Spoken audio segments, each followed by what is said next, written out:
Dans cette recyclerie brestoise, c'est Noël avant l'heure. Car aujourd'hui, Martin joue les lutins.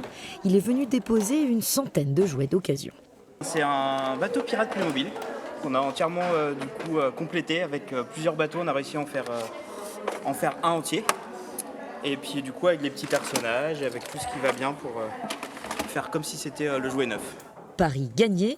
Depuis leur arrivée il y a 10 jours, la vente de ces jouets d'occasion représente plus du tiers du chiffre d'affaires de cette ressourcerie.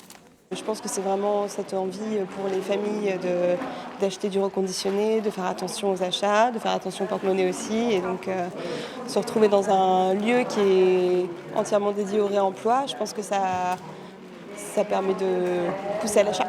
Je suis venue par curiosité. J'ai vu un article puis j'ai venu voir ce que c'était, mais c'est vrai que ça a l'air intéressant. On regardait notamment les Playmobil, parce que moi j'ai une affection pour les Playmobil d'avant. Et puis en fait, alors là l'avantage c'est quand c'est bien présenté, c'est beaucoup plus attractif. Un engouement pour la seconde main sur lequel surfent aussi les professionnels du secteur. Au milieu des nouveautés, ce magasin brestois propose une centaine de jeux d'occasion à moitié prix. C'est du dépôt-vente, donc tout simplement le client va venir nous déposer son jeu. Il va toucher 80% et nous on va récupérer 20% pour la boutique. Pas de quoi augmenter significativement le chiffre d'affaires de la boutique, mais la possibilité de revendre est parfois un argument de vente pour un jeu neuf. Et depuis Noël dernier, ces jeux d'occasion atterrissent même sous les sapins. Avant, on avait vraiment le côté où le jeu de Noël, ça devait être le truc acheté, emballé, voilà, tout bien.